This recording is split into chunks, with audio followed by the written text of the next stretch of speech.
देखते जैसे दोपहर के 12:10 हुए मूसलाधार वर्षा आरंभ होगी। इतने मूसलाधार बारिश हुई, राजा बड़ा प्रसन्न है, प्रजा नाचने लगी खुशी में। राजा की प्रसन्नता का कोई ठिकाना नहीं है कि इतने वर्षों बाद हमारे राज्य में बारिश तो हुई।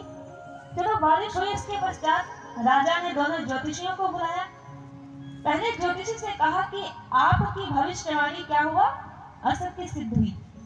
और दूसरे से कहा कि आपकी भविष्यवाणी सत्य सिद्ध हुई, इसलिए मैं आपको माल करता हूँ, आपको जितना धन चाहिए आप मुझसे ले सकते हैं। तो जानते हैं दूसरे ज्योतिषी ने क्या कहा? उसने कहा महाराज आप पहले ज्योतिषी को दंड मत दीजिए। राजा ने कहा क्यों?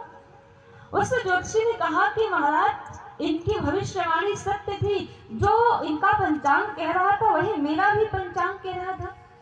तो राजा ने कहा यदि आप दोनों का मत एक था तो तुमने 12:10 का समय क्यों दिया?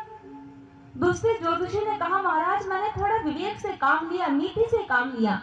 वर्षा तो 12 बजे होनी थी, लेकिन मैंने सोचा कि बारिश को ऊपर से नीचे आने में 10 मिनट लग जाएंगे, इसलिए मैंने उसमें 10 मिनट और जोड़ दिए। इसे कहते हैं नीति।